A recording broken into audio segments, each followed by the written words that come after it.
আর ওই পিয়ারুল ভাই জেতাতে চাই। কথা বলবে পিয়ারুল ভাইয়ের সাথে কথা বলছি, একটা ডেট করবে, আমি এখানে প্রোগ্রাম করতে আসবো। ঠিক আছে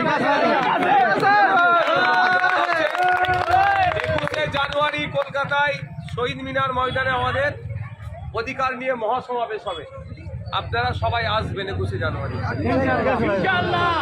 পারমিশন দেবে তো যাওয়ার জন্য? হ্যাঁ সবাই চলো। আরেকবার সিরাই সিরাই রক্ত ভাই রে রক্ত সিরাই রক্ত ভাই রে রক্ত